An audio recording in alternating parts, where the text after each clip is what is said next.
അപ്പോൾ ഗൈസ്, ഇന്ന് നമുക്ക് കുറച്ച് പാറ്റേൺ പേപ്പർ വീട്ടിൽ തന്നെ ഉണ്ടാക്കി നോക്കാൻ ശ്രമിക്കാം.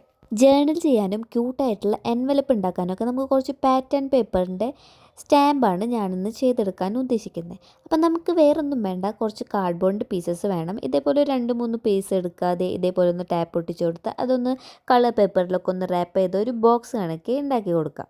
ഇനി എത്രയൊന്നും കഷ്ടപ്പെടാൻ വയ്യെങ്കിൽ ഇതൊക്കെ അങ്ങ് സ്കിപ്പ് ചെയ്യുക. ഒരു കട്ടിയുള്ള കാർഡ്ബോർഡിൻ്റെ പീസ് മാത്രം മതി കേട്ടോ. ഇനി നമുക്ക് സ്പോഞ്ചോ ഫോം ഷീറ്റോ എന്താ കയ്യിലുള്ളതെന്ന് വെച്ചാൽ അങ്ങ് എടുക്കാം. അതിന് നമുക്ക് ഇഷ്ടപ്പെട്ട ഷേപ്പിൽ അങ്ങ് വെട്ടിയെടുത്തിട്ട് ഇതേപോലെ ഒന്ന് ഒട്ടിക്കുക. അപ്പോൾ ഇതേപോലത്തെ കുറേ പാറ്റേൺസ് ഞാൻ ഉണ്ടാക്കിയിട്ടുണ്ടായിരുന്നു. ഇനി നമുക്ക് വർക്കിംഗ് ആണോ നോക്കാം.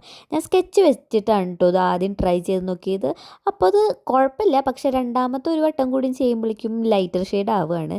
നമുക്ക് അക്രിലിക് പെയിൻറ്റ് വെച്ചിട്ടും ഇത് യൂസ് ചെയ്യാൻ പറ്റും. അപ്പോൾ ഇത്ര ഈസി ആയിട്ട് നമുക്ക് വീട്ടിൽ ഉണ്ടാക്കിയെടുക്കാൻ പറ്റുന്നുണ്ടെങ്കിൽ കഷ്ടപ്പെട്ട് കാശ് കളയേണ്ട ആവശ്യമില്ലല്ലോ. അപ്പോൾ ഇഷ്ടപ്പെട്ടാൽ ലൈക്ക് ചെയ്യാനും സബ്സ്ക്രൈബ് ചെയ്യാനും മറക്കണ്ട. ബൈ.